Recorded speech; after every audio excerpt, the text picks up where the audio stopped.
Assalamualaikum warahmatullahi wabarakatuh. Alhamdulillahi rabbil alamin wa afdhalus salati wa atamut taslim ala sayyidina Muhammadin asyrafil anbiya'i wal mursalin wa ala alihi wa sahbihi ajma'in. Subhanaka la ilma lana illa ma 'allamtana innaka antal alimul hakim wa la haula wa la quwwata illa billahil aliyyil azim. Rabbi shrah li sadri wa yassir li amri wahlul 'uqdatam min lisani yafqahu qawli wa saddid lisani wahlul qalbi bihaqqi sayyidina Muhammadin sallallahu alaihi wasallam. Allahumma alhimna bil ilm wa zayyinna bil hilm wa akrimna bit taqwa wa jammilna bil afiyah. Allahumma akhrijna min dhulumatil wahm wa akrimna bi nuril fahmi waftah alaina bi ma'rifatil ilmi wa hassin akhlaqana bil hilm waj'alna mimman yastami'una al-qawl fayattabi'una ahsanah. Alhamdulillahirabbil alamin. Alhamdulillah, terima kasih kepada Tuan Imam, Tuan Pengurusi, kepada yang dihormati, yang dimuliakan, Pengurusi Masjid Abidin, Datuk Dr. Syed Saleh Az-Zawawi yang sudi dan berada bersama kita pada pagi ini. Seterusnya kepada datuk-datuk, tuan-tuan, puan-puan, pelajar-pelajar, muslimin muslimat rahimakumullah taala.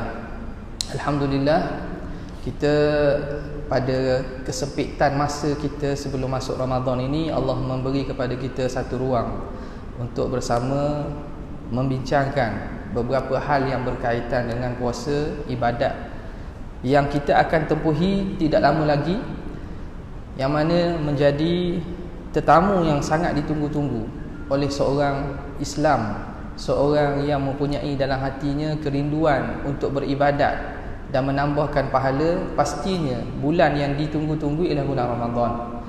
Bagaimanakah kita menyambut bulan Ramadan tersebut?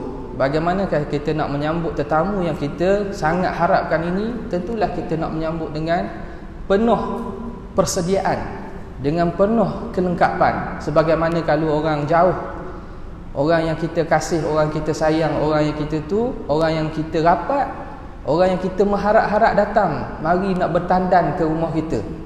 Tentu kita akan siapkan awal. Apakah hidangan yang nak diangkat? Apakah santapan yang nak diberikan? Apakah setting rumah, bagaimanakah, perlu dibersihkan tidak di rumah tu? Apakah tempat yang sesuai untuk duduk? Maka begitulah umpamanya orang mukmin, orang muhsin, orang yang ada dalam hatinya rasa untuk mendekatkan diri kepada Allah Subhanahu Wa Taala, pastinya dia akan bersungguh-sungguh mencari asbab untuk dia menjadikan Ramadan ini sebagai satu bulan yang dapat dia penuhi segala keperluan dan juga segala tuntutan daripada Allah Subhanahu Wa Taala. Maka kita bersyukur kepada Allah Subhanahu Wa Taala dengan kemudahan yang diberikan daripada pihak masjid, daripada datuk, kelulusan dan juga kemudahan yang ada ini. Allah Ta'ala duduk pada tempat yang barakah masjid kita ini. Antara tujuan kita mengimarahkan dengan majlis-majlis ilmu supaya kita dapat hidupkan balik fungsi Masjid Abidin sebagai masjid negeri ini sebagai pusat penyebaran ilmu. Yang sebagaimana zaman-zaman dahulu ulama-ulama kita awal kita menghidupkan masjid ini, dan maqam tuanku pun ada di sini. Moga tempat ini tempat barakah yang masjid yang didirikan kerana asas takwa, insya-Allah. Marilah sama-sama kita mengimarahkan masjid ini dengan majlis ilmu dan juga ibadat-ibadat lain. Sebelum itu saya tak mahu cakap panjang lah. Itu mukadimah sikit daripada pihak pengurusan masjid. Jadi kita yang kita akan diskusikan, kita akan bincang ni ada sebagaimana pada tuan-tuan, puan-puan, asatizah sekalian ni, iaitu kitab himpunan daripada masalah-masalah fiqh yang asalnya ialah diambil asasnya daripada kitab Sittin Masalah Hasyiah Abdul Karim Al-Matari, bagi syarah Sittin Masalah bagi Syekh Ahmad. Sittin Masalah itu Syekh Ahmad Zahid, syarahnya itu oleh Syekh Ahmad Ramli, dihasyiahkan oleh Syekh Abdul Karim Matari. Jadi kitab itu sejarahnya, kami guru tafakuh ini yang ada buat pengajian ni dah habis alhamdulillah pada tahun lepas. pada PKP tahun lepas tu. Maka ada inisiatif lah daripada pihak sahabat-sahabat ni yang mana nak mengumpulkan nak meringkaskan supaya ilmu yang ditulis dalam kitab tersebut dapat disampaikan kepada masyarakat, tapi dengan cara yang lebih mudah. Kerana tahu sajalah kitab-kitab lama ini, kitab-kitab turah ni, terutamanya yang ada hasyiah dan seumpamanya, dalam itu perbahasannya mungkin dalam, perbahasannya mungkin bercampur dengan masalah lughah, masalah mantik dan masalah usul. Maka kita keluarkan saja faedah-faedah hukum hakam yang disebut dalam kitab tersebut dengan bahasa Melayu supaya dapat dikongsi dan disebarluaskan ilmu kepada masyarakat. Maka terhasillah kitab ini. Dan bukan itu saja, kalau lihat dalam kitab ini juga ada tajuk-tajuk berkaitan dengan raya, kaitan dengan kafarah, fidyah dan seumpamanya lah. Jadi kami gabungkan dan ambil daripada sumber rujukan lain yang kitab-kitab muktabar dalam mazhab Syafi'i. Jadi pada asasnya kitab ini ialah kepada orang yang bermazhab Syafi'i. Mungkin 1-2 tempat je lah kita bawakan pandangan-pandangan daripada mazhab lain, tujuan untuk memberi kemudahan dan memberi rukhsah melihat kepada maslahah kepada masyarakat yang sekarang ini. Pada asasnya begitu. Jadi kalau timbul isu kata dah dalam kitab ni kata lain, ustaz tu mengajar kata lain pula, ada ustaz mengajar kata lain dah. Jadi tanya ustaz tu dia ambil mana? Sekarang ni rujukan daripada kitab kita ini saya tak belakang dah, saya tak buat lah terlampau akademik. Setiap daripada poin hukum tu kita letak rujukan bawah. Saya tak buat gitulah sebab mungkin dia akan mengganggu flow pembacaan. Kita tengah baca-baca ada gangguan tu, kita tak maulah, kerana ini khas untuk bacaan masyarakat awam, dan juga menjadi satu bahan untuk dikuliahkan oleh tulabul ilmi, para asatizah, untuk disebar luaskan di tempat masing-masing. Hari ini pun banyak daurah yang diadakan di berbagai tempat ni, alhamdulillah. Itu semua mengembangkan ilmu supaya memberi kefahaman kepada masyarakat tentang beribadat, bagaimana cara ibadat yang betul. Okey. Jadi pada umumnya pandangan yang diletakkan di sini ialah daripada mazhab Syafi'i dan mengambil kepada qaul yang mu'tamad dalam mazhab Syafi'i. Okey, bismillahirrahmanirrahim. Sebelum kita mulakan, marilah sama-sama kita menyekahkan Fatihah, bukan kepada pengarang. Pengarang ada lagi. Bukan kepada pengarang, kepada ulama yang kita ambil ilmu daripadanya, iaitu Syekh Abdul Karim At-Tarinya, Syekh Ahmad Ramlinya, Syekh Ahmad Zahidnya, ulama-ulama lain yang telah meninggal yang kita rujuk, Ibnu Hajar Al-Haytami, Syekh Muhammad Ramli, Imam Nawawi Rafi'i dan para ulama illahi salihin. Syai'un lillah lahumul Fatihah. A'udzubillahi minasyaitonir rajim. Bismillahirrahmanirrahim. Alhamdulillahirabbil alamin. Arrahmanir rahim. Maliki yaumiddin. Iyyaka na'budu wa iyyaka nasta'in. Ihdinas siratal mustaqim. Siratal ladzina an'amta 'alaihim ghairil maghdubi 'alaihim waladdallin. Amin. Alhamdulillah. Jadi kita mulakan pada muka surat berapa tu? Surat 3 tak? Surat 3 kan? Saya ada naskah ni. Belakang kalau ada masalah apa-apa tolong maklumlah kepada pihak urus dia atau pihak masjid. Rasanya bahagian muslimat belakang boleh nampak Okey, kita masuk bismillahirrahmanirrahim. Puasa Ramadan. Puasa Ramadan merupakan khususiyah, keistimewaan kepada umat Nabi sallallahu alaihi wasallam. Difardukan pada bulan Syaban tahun kedua Hijrah. Bagaimana dia kata khususiyah, padahal dalam Al-Quran disebut kutiba alaikumus siyamu kama kutiba alal ladzina min qablikum. Difardukan kepada kamu puasa sebagaimana difardukan kepada umat sebelum kamu. Jadi ulama kata bentuk puasa pada bulan Ramadan itu, bentuk puasa Ramadan itu yang khususiyah. Adapun puasa itu sendiri, menahan diri daripada makan, minum, tak, puasa itu sendiri itu dah ada pada umat-umat terdahulu. Yang tu Tuhan kata kami fardukan kepada kamu puasa sebagaimana sebelum kamu, iaitu konsep puasa itu sendiri. Adapun puasa Ramadan, iaitu puasa sebulan khusus pada bulan Ramadan ini, jadi khususiyah kepada umat Nabi sallallahu alaihi wasallam. Difardukan pada bulan Syaban tahun kedua Hijrah. Nabi sampai Madinah bila? Rabiul Awal. Jadi tu tahun kira pertama lah. Jadi Rabiul Awal, Rabiul Akhir, Jamadil Awal, Jamadil Akhir, Rejab, Syaban, Ramadan. Lepas tu Syawal, Zulkaidah, Zulhijjah, Muharram. Masuk Muharram tahun tu, tu tahun kedua tu. Nampak?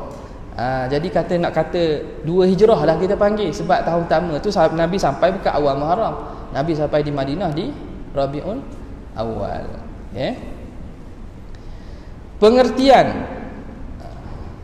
disebut puasa Ramadan kerana mengambil daripada perkataan Arab, iaitu saumu Ramadan. Dua kalimah idhafat. Saumu Ramadana. Dari segi bahasa, saum itu puasa memberi makna imsak, menahan diri. Dari segi istilah ialah menahan diri daripada perkara-perkara yang membatalkan puasa mengikut cara tertentu. Imsakun anil mufattirati ala wajhin makhsusin. Menahan diri daripada perkara yang membatalkan. Mufattirat, benda-benda, perkara-perkara yang boleh membatalkan, umum. Makan ke, jima ke, apa lagi, memasukkan sesuatu dalam rongga ke, atas jalan atau cara tertentu. Ia ada syaratnya, iaitu tempoh masa. Tempoh masa dan syarat-syarat yang berkaitan. Okey, kalau ada soalan tengah ni kan, tengah-tengah kita buat daurah ni, kalau ada apa-apa perlu ulang atau tak faham nak tanya, boleh interaksi terus sesi akhir tu sesi akhir. Sesi kalau tengah-tengah ni ada nak tanya, daripada tuan-tuan puan-puan yang datang, daripada nak tanya terus boleh tanya. Takut terlupa kan, takut kita dah ingat, boleh tanya terus. Ramadan, okey, selesai puasa. Ramadan pula diambil daripada perkataan ar-ramadu yang bermaksud bersangatan panah, syiddatul har, sangat panas.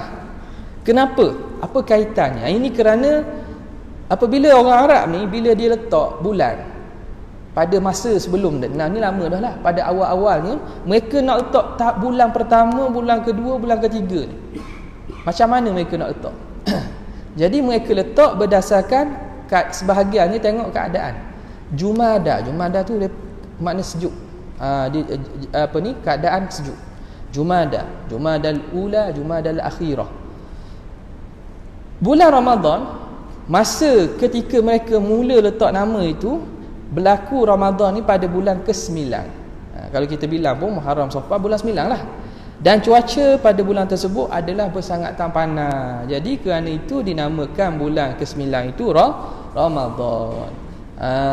Jadi kalau katakanlah sebab mungkin climate change, perubahan cuaca ni mungkin boleh berlaku. Orang mana tahun ni Ramadan nak panas, dia bukan masalah nama tu kerana sebab yang mesti panas, tapi pada asal penamaan itu diletak oleh orang Arab kerana pada ketika itu cuacanya sangat panas. Okey, itu satu pandangan mengatakan dia diambil daripada perkataan ar-ramad. Yang kedua, ada yang mengatakan dia mengambil daripada perkataan ar-ramdu yang memberi makna ihraq. Ihraq iaitu panas membakar. Dinamakan sedemikian, ihraq ni makna membakar lah, kepanasan yang membakar. Dinamakan sedemikian kerana pada bulan ini dibakar dosa-dosa. Jadi ini antara kenapa dipanggil tanasub, munasabah penamaan Ramadan tu dengan bulan tersebut dengan Ramadan. Okay, syarat wajib puasa, ni baru masuk dia. Dia kata syarat wajib puasa ada 4 perkara. Juga kalau kita tengok sebahagian guna syarat sini, ada sebahagian daripada syarat dalam kitab lain kata lebih, dalam kitab ni kata 4. Ni kerana apa? Kerana asasnya kitab ini dibuat berdasarkan matan sitin masalah dan syarah ni. Jadi kalau bilangan tu katalah sini 4, lepas tu kitab lain kata lebih. Hak tu khilaf je lah, khilaf kat mana boleh berlaku. Yang pentingnya maklumat dan isi sama je. Ada sebahagiannya membilangkan syarat yang berasingan, adanya tidak. Supaya kalau orang tanyalah, takut pelajar-pelajar tanya, dah kitab ni kata 4, kitab lain kata, ambil lah mana-mana yang kita rasa mudah. Cuma asas 4 ni kerana kita berpandukan kepada syarah Sittin Masalah. Syarat wajib puasa pertama dia ada 4. Pertama, Islam. Dia kata tidak wajib puasa bagi orang kafir yang asal, kafir yang asal, kafir asli, orang yang memang asal bukan Islam, dan tidak perlu qada tahun-tahun sebelumnya setelah dia masuk Islam. Kalau orang bukan Islam, perlu Islam, dia kena qada ke? Tak perlu qada. Al-Islamu yajubbu ma qablahu. Islam ni dia membatalkan dosa-dosa, kesilapan sebelum. Jadi untung Allah Ta'ala suruh supaya targhib, nak menggalakkan orang masuk Islam ni, jahat, perkara jahat sebelum tu yang berkaitan dengan Allah Ta'ala lah, maka diampunkan. Tak perlu qada puasa, tak perlu qada semayang. Namun bagi orang yang murtad, na'udzubillah min zalik, diwajibkan ke atasnya untuk qada setiap hari puasa yang ditinggalkan semasa murtad setelah dia taubat. Kalau ada lah, na'udzubillah, orang yang murtad, dalam tempoh murtad tu ada Ramadan, kayak gini, kalau Islam balik, dia kena qada puasa Ramadan yang dia tinggal ketika masa dia murtad tu. Nampak tak? Hak sebelum tu tak perlu qada dah. Tapi ingat, murtad ni bukan sebarangan dosa ni. Dosa besar ni. Dosa paling besar ni. Murtad ni, riddah. Dia menghapuskan pahala. Tak? Dia menghapuskan wa man yartadid minkum an dinihi fayamut wa huwa kafirun fa ulaika habitat a'maluhu. Orang yang murtad, nah mati dekat dalam murtad pula, dia akan menghapuskan dosa, pahala-pahala sebelum tu. Maka ulama kata, andai kata orang ini Islam, lepas tu murtad, na'udzubillah, lepas tu Islam balik, ibadat-ibadat yang dibuat sebelum dia murtad tu tak perlu qada dah. Atas kaum utama tak perlu qada. Haji ke apa tak perlu qada. Tapi pahala tak ada. Tak ada pahala. Pahala tak ada. Katakanlah 40 tahun dia buat ibadat kerana Allah Ta'ala, tiba-tiba jadi murtad kerana perkara kecil je. 40 tahun tu ibadat tu tak perlu qada dah. Tapi pahala telah hapus, hilang gitu. Kalau kita ibarat, makna akaun bank duit akaun bank habis. Akaun ada lagi tapi kosong, tak ada pahala, na'udzubillah minzalik. Jadi kosong, tak ada apa-apa pahala. Okey. Ketika murtad tu, masa dia murtad tu ada puasa, dia kena qada balik. Okey. Yang kedua, berakal, tidak diwajibkan berpuasa ke atas orang gila. Jika gila itu terjadi bukan disebabkan perkara haram, bukan dengan kerelaan atau dengan perbuatan dia jadi gila. Contoh memang penyakit ke dan seumpamanya kan. Itu maka tak perlu qada lah dan tak wajib. Adapun jika sebaliknya, seperti seorang itu hilang akal kerana meminum arak. Dia minum arak, suka nak minum arak, minum jadi gila tu. Jadi gila. Bukan jadi pensang tak sedar diri. Gila ni maknanya jadi hilang akal. Putus ayat tu sebab minum arak ni. Maka wajib qada puasanya setelah dia kembali sedar. Katalah lepas tu dia baik semula, dia jadi sedar balik, waktu dia gila tu dia kena qada balik puasa. Semayang memanglah, qada balik puasa. Sebab apa? Sebabnya kerana dia gila dengan sebab perbuatan dia yang sengaja. Baligh tidak diwajibkan berpuasa ke atas orang yang belum baligh, namun diwajibkan ke atas walinya, penjaga dia, untuk menyuruh anaknya berpuasa apabila berumur 7 tahun dan memukulnya dengan niat mendidik jika enggan berpuasa apabila umur 10 tahun. Samanya ulama kiaskan, hadis datang berkaitan solat, ulama kiaskan ibadat-ibadat lain juga hukumnya sama. Cumanya puasa ni ada syarat lebih sikit. Syarat untuk boleh ataupun puasa itu mesti mampu. Yutiqus siyam. Budak tadi, anak kita tu mampu berpuasa. Janganlah dia mentang-mentang 7 tahun tapi badan ni tak gerak, badan ni tak mampu untuk puasa. Itu tak wajib. Kita suruh saja, dia tak puasa tak apa. Ataupun kanak-kanak ni pada mula-mula memanglah dia tak boleh sehari. Kita didiklah dia separuh hari, sepagi, lepas tu naik sikit sampai ke petang, lepas tu naik sikit. Dia akan lama-lama jadi biasa dah mampu puasa. Bukan maknanya adik kena puasa, tak puasa pukul tu. Tak, bukan. Dia kena tengok kemampuan diri dia tu. Okey. Yang keempat, berkemampuan. Ni kerana ada syarat berkemampuan ni, tidak wajib berpuasa bagi orang yang tidak mampu. Sama ada tidak mampu pada zahir sekira-kiranya menghadapi kesukaran atau sakit berat yang mengharuskan tayamum. Ni kena istilah ni kena tengok ni. Okay. Pertamanya, dia tak mampu pada zahir, makna dia sendiri memang tak boleh puasa. Sebab apa? Biasa sebab sakit berat. Okay. Sekarang ni ulama letak sakit berat tu macam mana? Oh, saya sakit berat ni, benda sakit berat. Ada go out. Gaut. Tak boleh jalan jalan. Gaut lah, kena puasa banyak dah. Jadi saya sakit berat ni. Mana sakit berat ni? Apa ni? Sakit cekang kaki. Cekang kaki. Sakit sangat ni contohnya. Jadi ulama letak apakah dhabit mengharuskan tayamum, iaitu sakit berat yang mengharuskan tayamum. Bukan makna sakit berat tu kena tayamum. Ini istilah. Dia panggil al-a'dzar allati tubihu tayammuma. Uzur-uzur yang membenarkan tayamum. Apa dia? Ni saya buat nota kaki ni. Perkara yang mengharuskan tayamum ialah sesuatu yang menyebabkan hilang nyawa atau anggota, atau sesuatu yang boleh menghilangkan manfaat anggota badan. Ada lagi tak ada? Yang ketiga, sesuatu yang melambatkan kesembuhan penyakit atau bertambah sakit jika tidak bertayamum. Okay, sekarang ni kena faham. Saya ni kena tayamum hari ni sebab doktor kata saya tak boleh guna air. Jadi saya tak payah puasa ke? Cukup faham gitu kot. Doktor kata dia kena, badan dia, kulit dia alergi air. Dia kena kulit dia, doktor ada sini ni, saya kena tanya. Doktor memberi, kata tak boleh guna air. Awak ni kulit awak ada penyakit alergi, untuk tempoh masa tertentu tak boleh guna air. Jadi dia nak semayang ni tayamum. Dan orang ni puasa wajib tak? Ini kena faham molek. Sakit berat yang mengharuskan tayamum bukan makna orang tu orang yang bertayamum. Istilah sahaja tu. Jadi ini juga kalau ikutnya saya kekalkan begini kerana di istilah fiqh dah. Dan kita ambil kerana kita mensyarah dan juga menterjemahkan kepada syarah siti masalah. Sakit yang mengharuskan tayamum dia gini. Seperti mana nota kaki 3. Mana-mana sakit yang boleh menyebabkan hilang nyawa. Jadi kaitan tayamum tu ia bukan kait dengan tayamum saja, segala benda lah.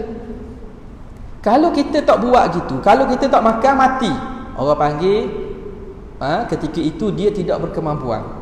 Jadi dia kalau tak makan menyebabkan hilang nyawa, ataupun anggota badan kena kerak tangan dia, kena kerak kaki dia. Kalau sebab tak makan lah. Ini andaian ni, kadang-kadang fiqh ni diiftiradi. Mungkin realitinya berlaku tak berlaku tu suka kira lah. Tengok kepada pandangan tip lah, pandangan perubatan. Okay. Jadi kalau sakit tu dia tak makan, puasa menyebabkan hilang nyawa atau hilang anggota. Dia kena faham itu. Ataupun menghilangkan manfaat anggota. Kalau tak makan ni, kaki awak jadi lumpuh. Kalau tak makan ni, tangan awak tak boleh hakak, jadi lumpuh. Itu makna, itu panggil sakit uzur yang mengharuskan tayamum tu.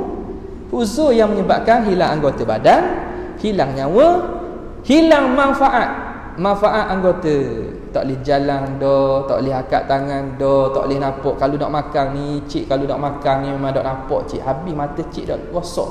Cik kena makan juga. Kena ada zat makanan juga sikit-sikit tu supaya mata tu boleh tengok. Maka orang ini dikira orang yang tak berkemampuan. Ia ada kait dengan tayamum tak? Tak ada kan? Sebab tu istilah yang mengharuskan tayamum tu kena faham. Lepas tu yang ketiga, yang menyebabkan kalau ada penyakit dia menjadi lambat sembuh atau bertambah penyakit. Dia sakit dah. Doktor kata kalau puasa juga ni sakit jadi kohar berat, tak sembuh, ataupun lambat sembuh atau tambah sakit lain pula, maka orang ini dikira tidak berkemampuan. Okey. Jelas tak? Tak faham tanya? Kalau tak faham tanya. Itu yang pertama. Yang kedua, tidak mampu pada syarak. Dia pada zahir dia ada kemampuan, dia kuat, sihat, tapi dia pada syarak dianggap tidak boleh puasa, iaitu kerana ada haid atau nifas. Jika seseorang perempuan berhenti haid atau nifas pada siang Ramadan, disunatkan imsak baginya. Jadi orang yang mana siang hari itu ada haid atau ada nifas, walaupun sekejap, mari puasa hari itu tak sah, tidak sah. Okey, katakanlah dia masih masa dia malam tu haid lagi, haid. Berhenti haidnya tengah hari berhenti haid, ataupun pagi berhenti haid dah putus dah. Bila haid dah putus, puasa boleh tak puasa? Tak boleh, sebab dia sebahagian siangnya berada dalam keadaan haid, tak sah puasa. Dah macam mana? Kita nak nasi cari lauk kedai nak nasi, boleh ke tak? Jawapannya boleh, tapi sunat bagi dia imsak. Imsak ni makna apa? Tengok dia kata, ada tulis tak sini, nota kaki nombor 2. Imsak bermaksud menahan diri daripada perkara yang membatalkan puasa, tetapi bukan dengan niat puasa, sekadar menyerupai keadaan orang berpuasa. Waktu panggil imsak, dia wajib imsak, maknanya dia jangan makan, jangan minum, jangan subuh, jangan buat perkara yang membatalkan puasa. Sunat dia imsak. Kerana apa? Kerana nak meraihkan bulan Ramadan. Bulan Ramadan ni nak raih bulan Ramadan. Okay. Kalau nak makan juga tak ada masalah, boleh je. Okay. Perhatian, bagi orang yang bekerja berat pada siang hari Ramadan, orang kerja kontrak, buat rumah, buat jalan, ada buat lebuh raya, dia hendaklah berniat puasa pada malam hari. Apabila keletihan dan mengalami kesukaran yang berat, maka dibenarkan untuk berbuka pada siang hari. Pada konsep ni, orang yang memang kerjaan dia berat sama, kalau dia tak puasa kat mana, tak ada masa puasa, tunggu peceng tu pun. Kalau kerjaan itu, tunggu dok sihat betul. Dok sihat tak boleh puasa pula. Orang kerja makan gaji hari ni, maka dia ni pada malam tu wajib niat puasa. Lepas tu puasalah dia. Kalau letih sangat, tak mampu nak teruskan kerja, baru boleh buka. Buka pula tu sekadar untuk mendapatkan tenaga. Okay.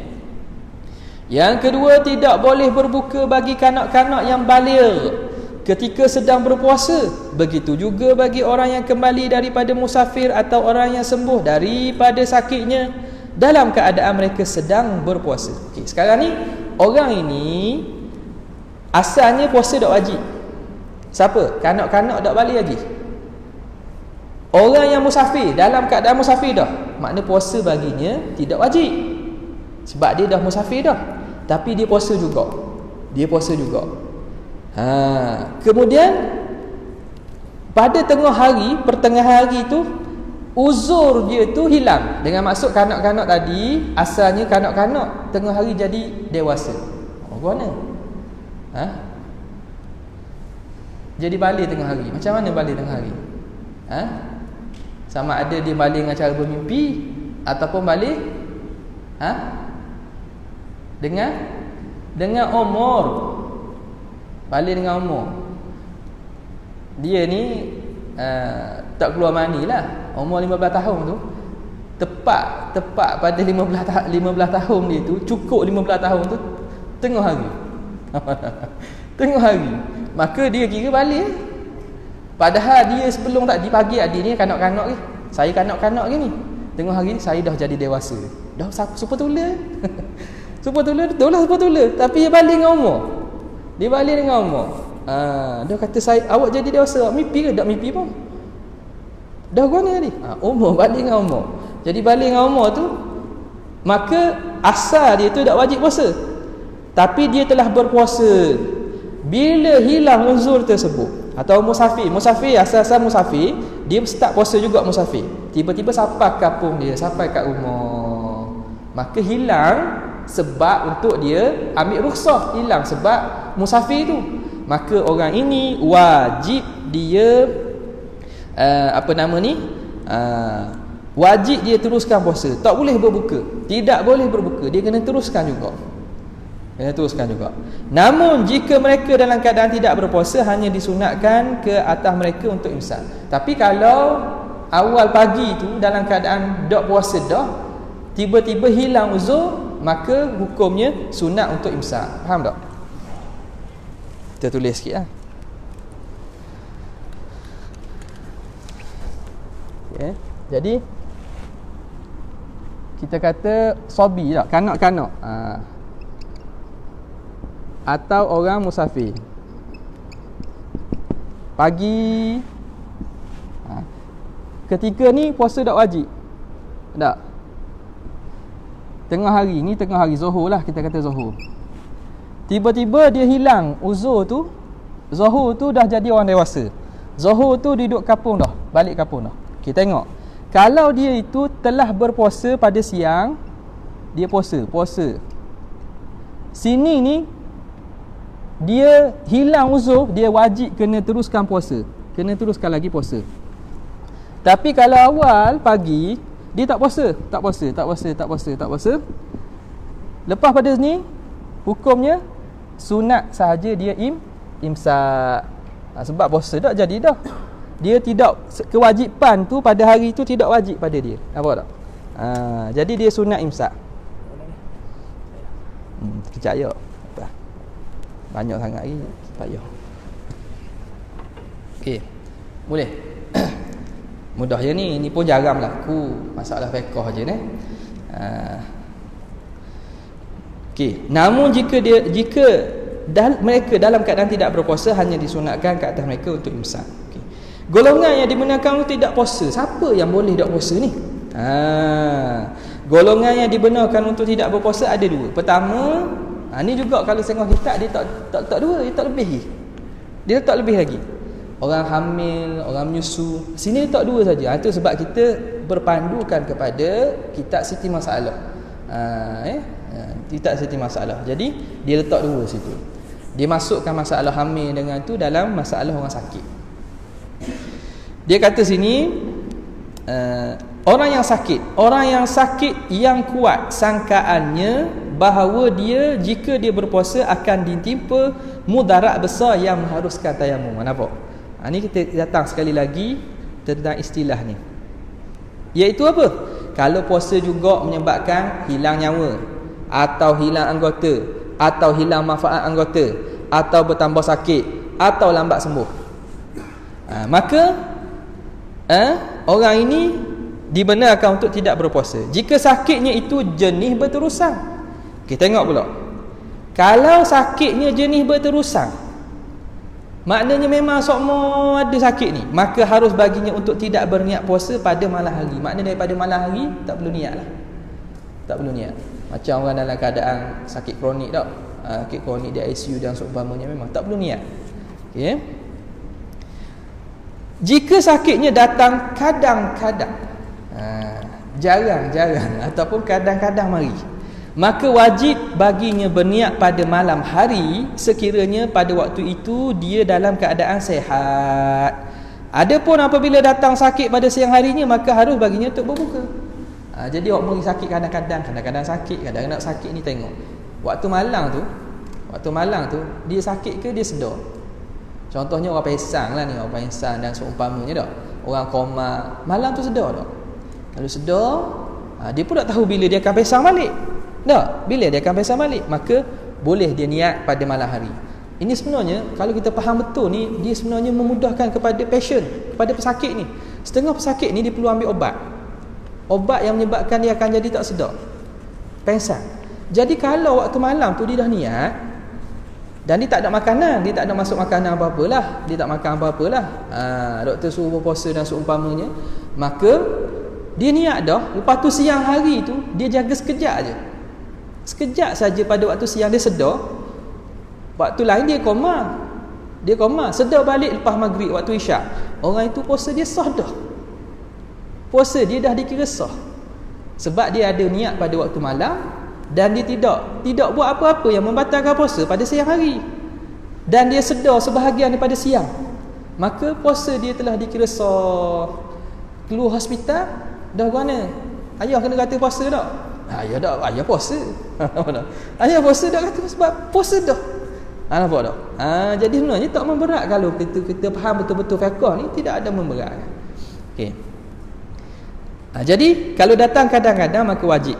Adapun apabila datang sakit siang hari maka harus baginya untuk berbuka. Okay. Kedua, orang bermusafir. Orang yang bermusafir iaitu pemusafiran yang harus, yang melebihi 2 marhalah dan dilakukan sebelum terbit fajar. Itu dia punya kita panggil ayat dia. Ayat ataupun point dia. Pertama, musafir yang harus, jangan musafir haram, nak pergi genting, nak gamble. Tak boleh lah. Keduanya 2 marhalah iaitu jarak yang boleh jamak qasar 80 km ke atas, 80 km ke atas, dan dilakukan sebelum terbit fajar. Musafir itu mesti telah bermusafir sebelum daripada subuh, sebelum masuk waktu subuh telah dia musafir. Makna dia musafir malam ke hari sebelum ke tak kira lah, maka dia dikira dalam keadaan musafir. Okay. Keluar masalah sini. Kalau kita Arab dia panggil tafri'. Jika tafri', fa tafri' lah. Kalau kita lama mako. Jadi fahamlah mako ni tafri', fa tafri'.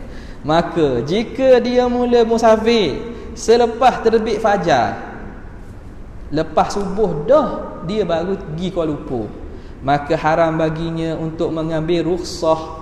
Tak boleh dia nak rukhsah, nak ambil keringanan buka puasa, nak ambil keringanan tak berpuasa, tak boleh. Kecuali jika menghadapi masyaqqah, kesulitan yang berat. Kecuali dalam perjalanan tu memang dia letih sangat-sangat, memang dia sangat perlu untuk makan. Kalau tidak memang tak boleh jalan, kalau tidak memang tak boleh gerak dia. Kalau gitu boleh dibenarkan sekadar untuk mendapatkan tenaga saja. Nampak? Ni kau orang salah faham, kata main kita pergi Kuala Lumpur sekali jalan-jalan lepas PKP dah ni. Jaga molek kena jaga SOP, pesanan daripada pihak Kementerian Kesihatan.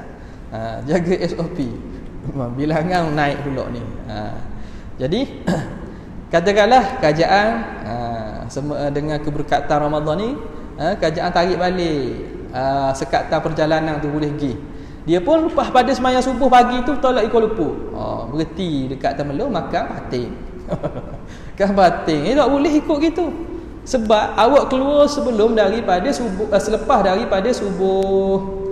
Keluar lepas subuh wajib puasa, kerana dia telah memasuki hari itu dalam keadaan puasa itu wajib ke atasnya. Maka tak boleh dia nak membatalkan kecuali ada sebab dan masyaqqah. Kedua-dua golongan ini boleh untuk tidak berpuasa dengan syarat. Okey. Kalau dia tak berpuasa mana? Orang musafir dah sebelum subuh. Boleh dengan syarat berniat untuk mengambil rukhsah. Jadi dia buka tu kerana nak ambil rukhsah. Apabila hilang keuzuran seperti sembuh dari sakit atau selesai musafir, maka tidak diwajibkan imsak, menahan diri seperti orang berpuasa jika dia telah berbuka sebelum itu. Hanya sunat hukumnya. Macam tak dia? Ni hukumnya. Tak. Samalah. Jadi katakanlah dia memang ambil rukhsah, dia tak puasa sebab dia musafir. Dia sampai rumah tu tengah hari. Jadi hukumnya macam mana? Kena imsak ke? Hukumnya sunat dia imsak. Sunat dia imsak. Dia nak makan pun tak apa, tapi janganlah makan kat tempat orang ramai. Kena jaga kehormatan bulan puasa. Ya saya. Orang menyusu dengan hamil.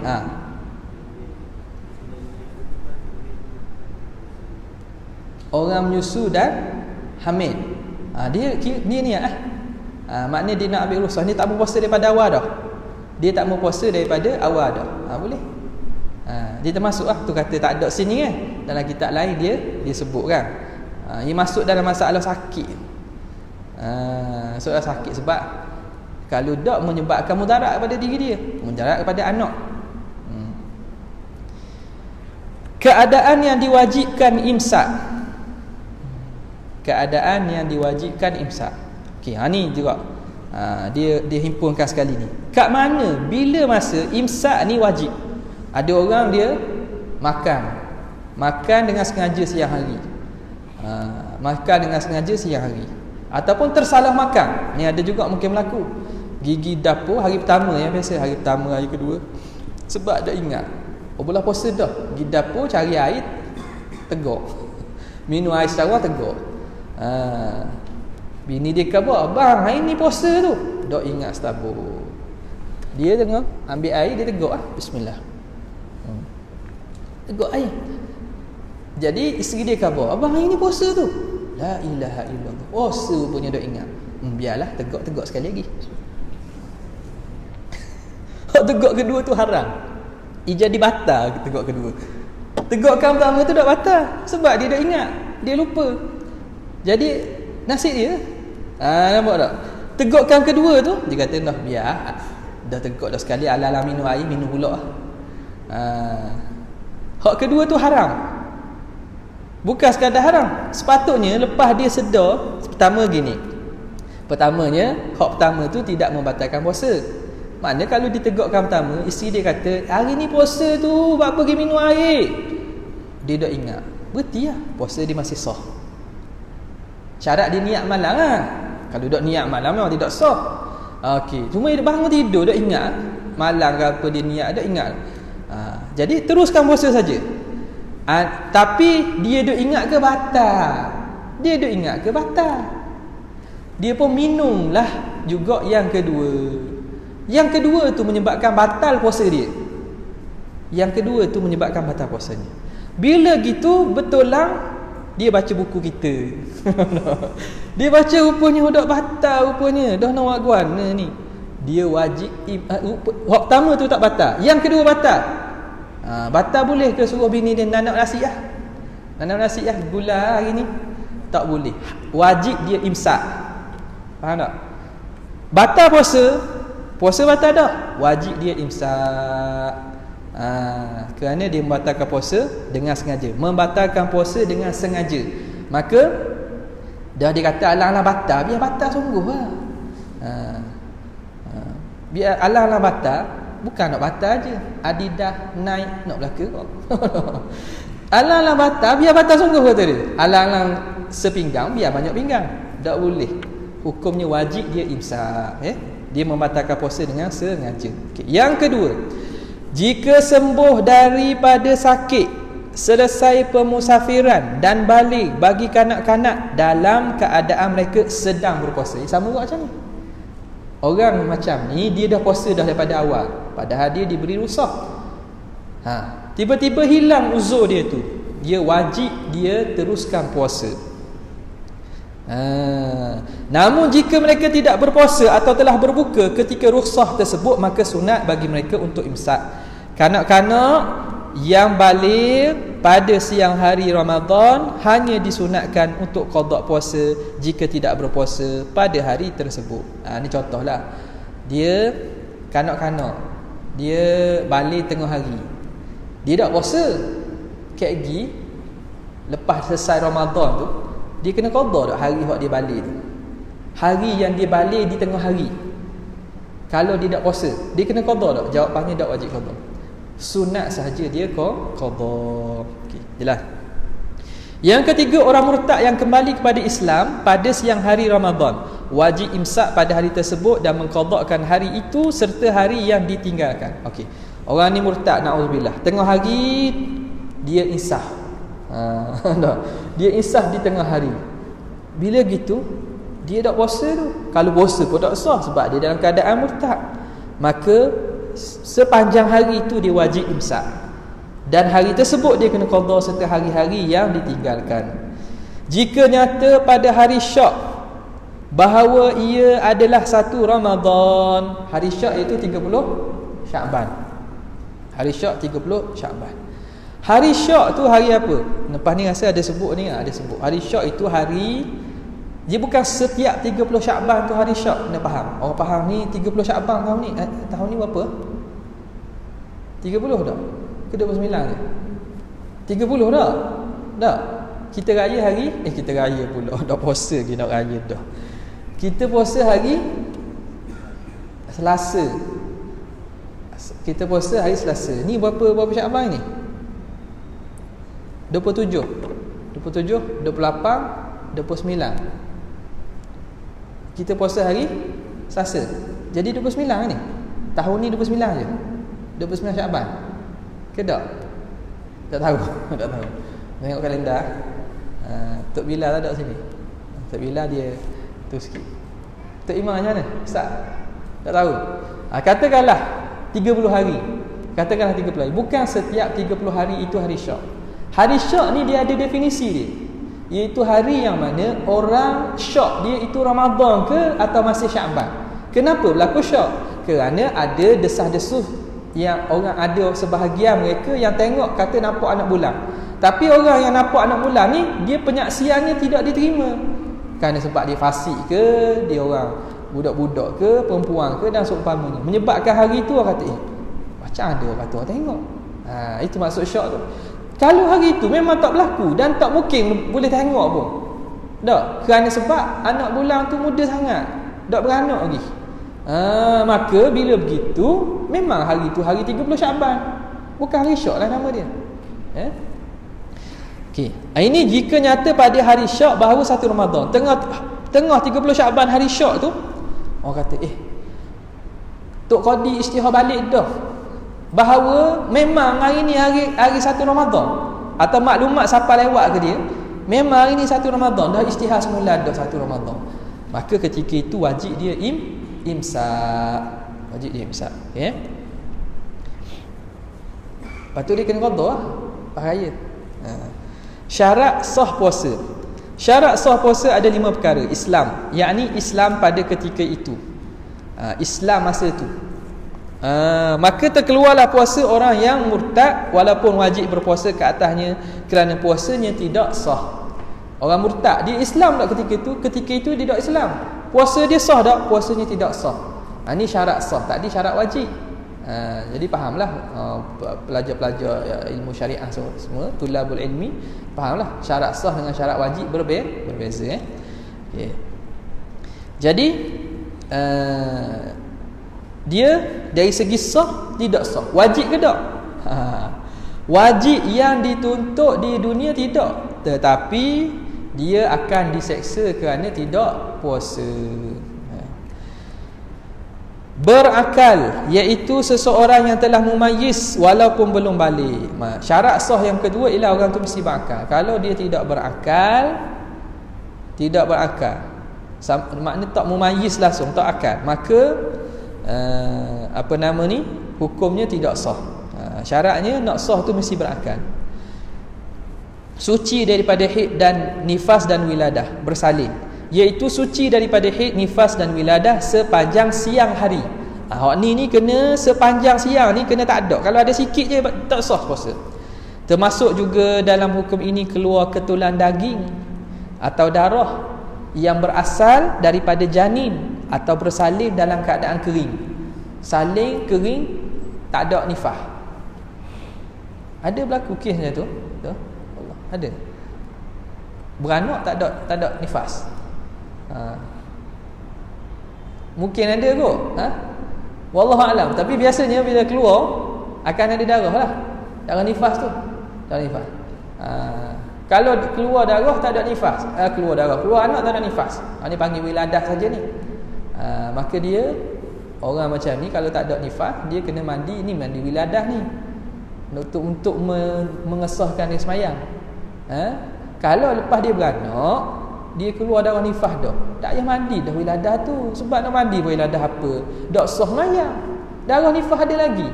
Ni ada setengah orang dia beri kepahaman yang tak kena. Dia kata orang puan ni kena 2 kali mandi. Mandi wiladah sekali, mandi nifas sekali. Wiladah sebab dia beranak. Lepas tu dia kena mandi pula lepas habis nifas. Tak kena. Sebab apa? Kalau perempuan ni masalah tak kena macam mana? Kalau dia beranak, lepas beranak tu darah nifas ada. Ghalibnya begitulah, perempuan ni beranak darah dia akan keluarlah nifas tu. Jadi macam mana dia nak mandi wiladah? Mandi wiladah ni untuk mengesahkan sembahyang. Sembahyang pun tak sah, nifas ada. Haram mandi ibadat ni haram dalam keadaan haid atau nifas. Jadi dosa pula. Hak ajar gitu dia telah mengajar orang buat dosa. Jadi hak kata kena mandi wiladah tu, katakan lepas beranak tak ada keluar darah. maka dia perlu wajib semayang. Tak ada darah nifas, dia kena mandi wiladah nama dia.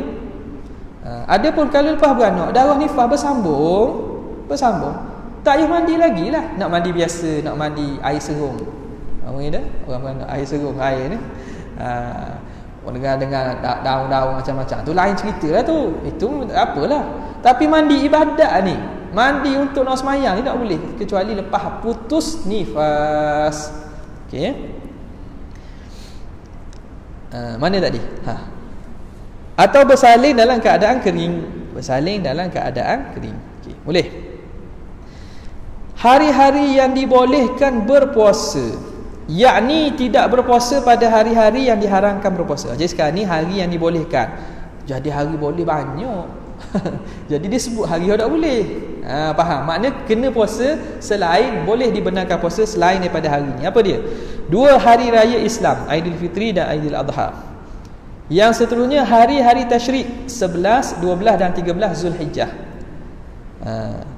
Seterusnya hari Syak, kecuali berpuasa dengan niat qada, nazar dan puasa sunat yang dilakukan secara adat. Okey. Hari Syak, kita sebut hari Syak. Hari ke-30 Syakban yang berlaku khabar angin tentang kelihatan anak bulan pada hari tersebut, namun tidak ada penyaksian yang boleh diterima oleh hakim. Seterusnya separuh kedua daripada bulan Syakban, iaitu 16 dan ke atas. Kita ni masuk separuh kedua lah ni. Tak?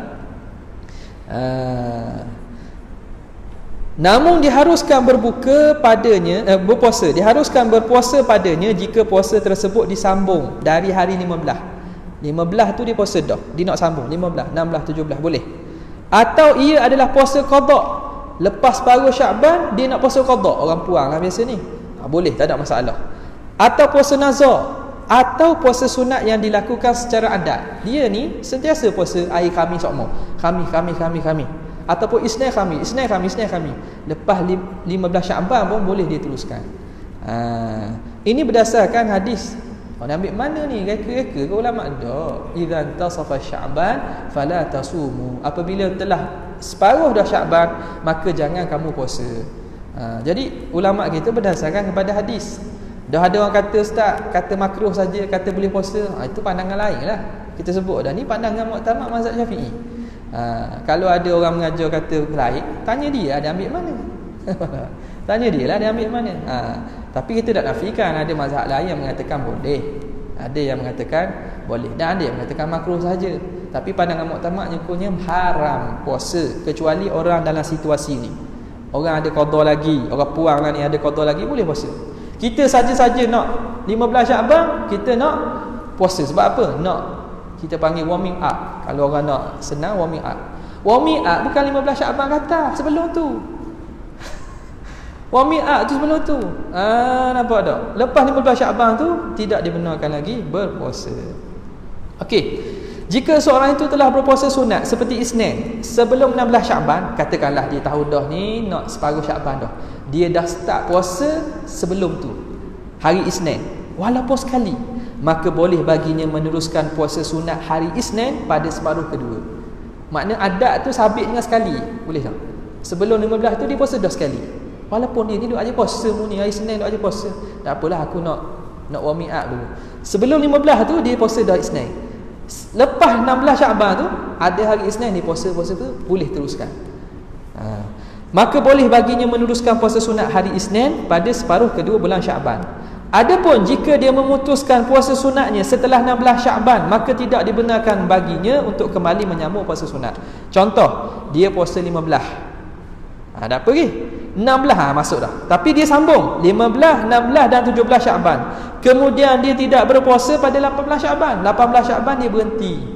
Justru tidak dibenarkan untuk berpuasa sunat pada hari-hari berikutnya. Okeylah, okey. Yang kelima, tidak pengsan sepanjang hari. Tidak pengsan. Jangan pengsan. Pengsan ni mughma alaih, syaratnya syarat sah jangan pengsan sepanjang hari. Yakni tidak pengsan sebelum terbit fajar sehingga terbenam matahari. Itu makna sepanjang hari. Kiranya sebelum terbit fajar tu dia pengsan dah sampai ke tenggelam matahari, orang ni dipanggil pengsan sepanjang hari, orang ni puasa dak sah. puasa tidak sah, dia kena qada lah. Kalau dia orang yang mampu puasa, dia kena qada satu masa lepas ni. Bagi orang yang pengsan, wajib ke atasnya menggantikan puasa yang ditinggalkan sepanjang tempoh pengsan tersebut setelah dirinya kembali sedar.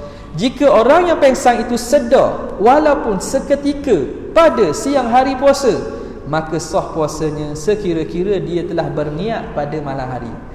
Syarat dia niat dah malam. Lepas niat tu dia pengsan terus. Tapi tengah hari dia sedar sekejap, tak apa dah. Ataupun sebelum bunyi bedil, sini bunyi bedil lah dah, bunyi bedil. Bedil tu ada sejarah tu. Ada sejarah tu. Bunyi bedil di Terengganu.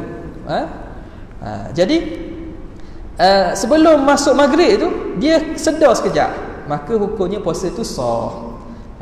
Dia telah berniat puasa pada malam hari sekiranya dia telah berniat puasa pada malam hari.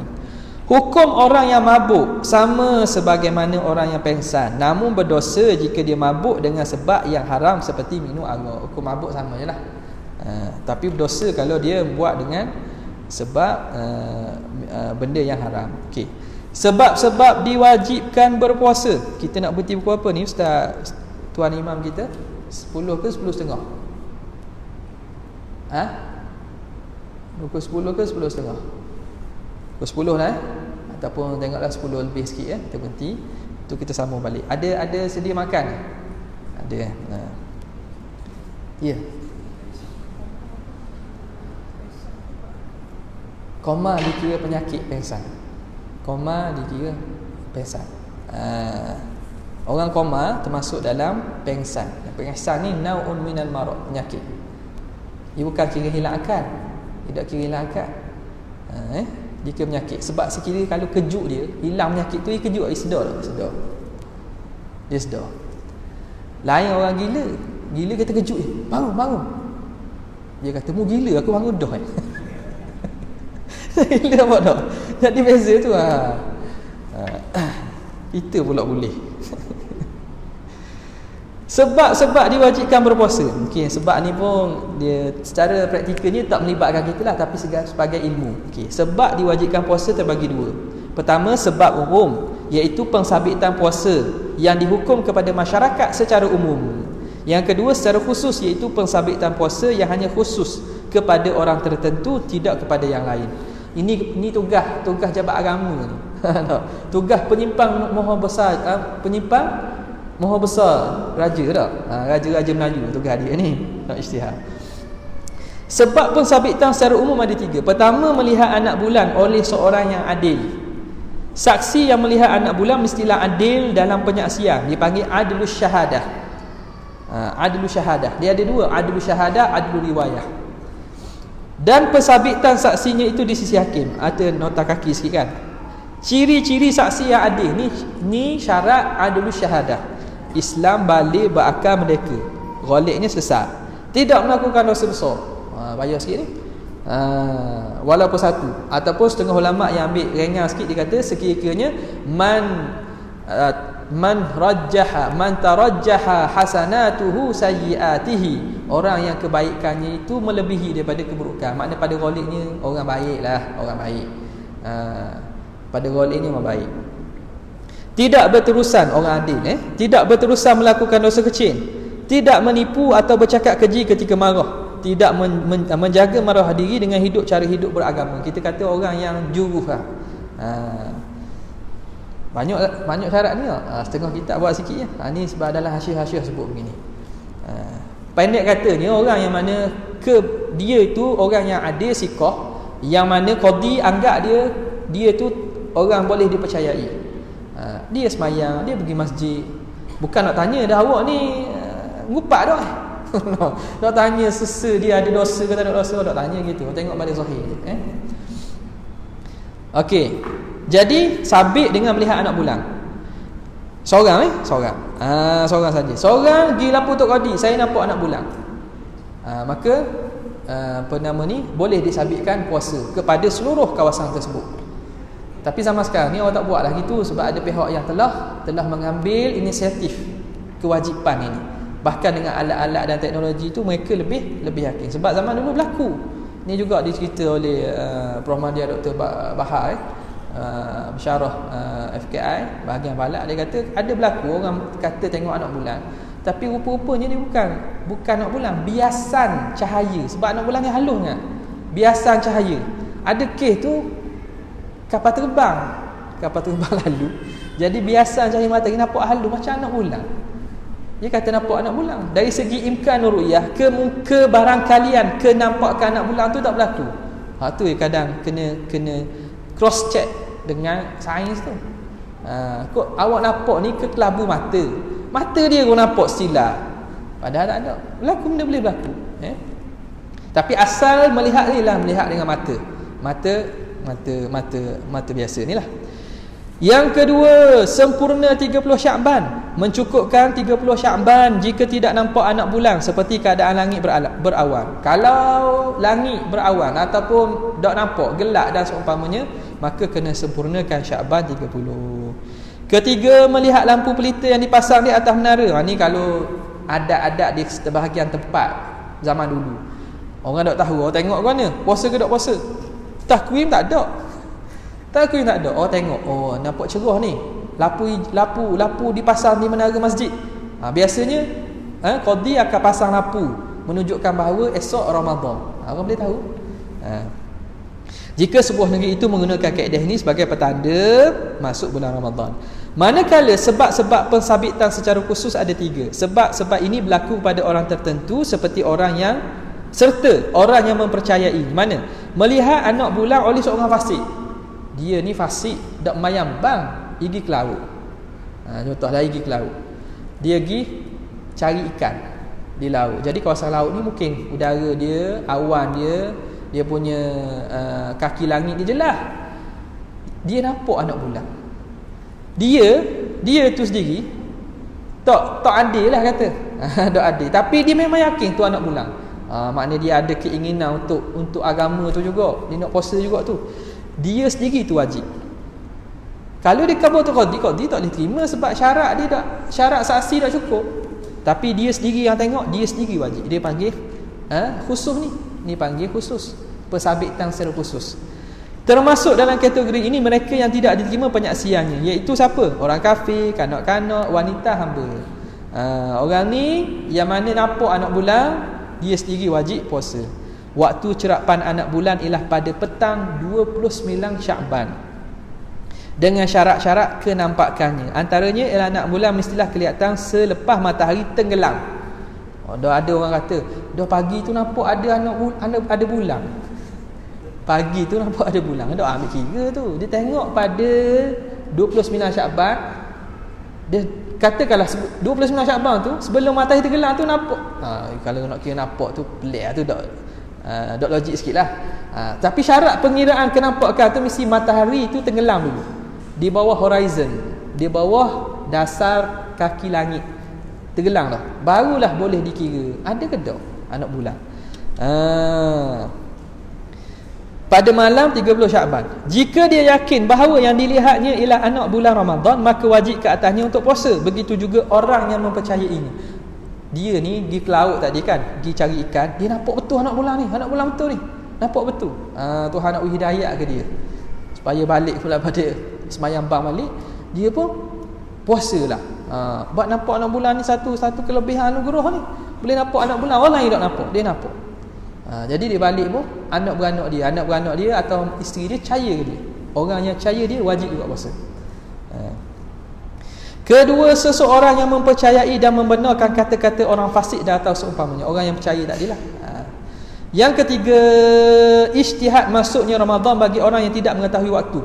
Orang yang tak tahu waktu bulan, hari ni hari masuk bulan Ramadan ke tak lagi. Contoh mana? Seorang yang berada di dalam penjara yang gelap gelita dan seumpamanya, yang tidak dapat mengetahui tempoh waktu. Dia duduk, dia kena tahan. Jadi tahan oleh musuh, bukan musuh nak tahu. Ambil ni takwing, ambil air semayang, ambil jaduh, dah buat gitu. Jadi tahan tu memang dalam keadaan teruk lah, tak tahu masa. Jadi macam mana dia berlalu masa tu, macam mana puasa wajib tu. Jadi tidak dapat mengetahui tempoh Ramadan, hendaklah berijtihad menentukan masuknya Ramadan. Dia kena fikirlah, aku masuk dulu bulan berapa, Kira nampak hari sehari makanan kan, ni ada makanan kan bagi kan, kalau tidak mati gitu memang tak wajib. Dia kalau tak bagi makanan, tahu dah makanan ni makanan 2 kali sehari, contoh ni sehari. Kiraan masuk Ramadan dia kena ijtihad. Kemudian katakan lepas tu dia keluar dah daripada penjara. Jika selepas itu nyata bahawa dia telah berpuasa selepas bulan Ramadan, maka sah puasanya dan dikira qada. Kalau lepas keluar tu dia kira balik masa penjara tu, dia puasa tu bulan Syawal dah, atau dia puasa tu bulan tengah Syawal dah dia puasa, maknanya lepas Ramadan. Lepas Ramadan, maka hukumnya hukumnya puasanya dikira sah. Puasanya dikira sah. Dan dikira hak lewat tu dikira qada pada Ramadan tahun itu. Namun jika nyata bahawa dia berpuasa sebelum bulan Ramadan, maka dia perlu menggantikan puasa Ramadan. Katakanlah lepas keluar penjara tu, dia keluar la ilaha illallah, esok baru 1 Ramadan. Esok baru 1 Ramadan, dia ingat ke Ramadan dah, maknanya dia puasa dah sebulan sebelum ni. Puasa sebulan hak tu tak boleh nak ganti. Kita erek masuk tak boleh. Puasa tu tidak kira sah untuk Ramadan tahun tu, tapi dia boleh untuk qada Ramadan sebelum ni. Kalau ada sebelum ni dia tinggal, waktu boleh guna. Tapi untuk puasa yang belum masuk, puasa tu tak boleh ganti, dia kena puasa lain lah. Kesimpulannya, diwajibkan kepada umat Islam untuk berpuasa dengan salah satu daripada sebab-sebab tersebut, sama ada secara umum atau secara khusus. Rukun-rukun puasa ada 2. Pertama, niat. Kita ambil niat aja. Lepas ni kita berhenti untuk rehat sekejap. Kepanjang niat. Panjang niat, kita berhenti sinilah. Niat ni panjang, kita rukun, kita akan sambung lepas daripada rehat ni. Silakan, ada pihak masjid menyediakan kita panggil apa? Kudapan ke apa? Disediakan ada hidangan ringan, dipersilakan untuk tuan-tuan menjamah apa yang disediakan. Okey, sekadar tu saja untuk ini, kita akan sambung lepas pada ni. Assalamualaikum warahmatullahi wabarakatuh.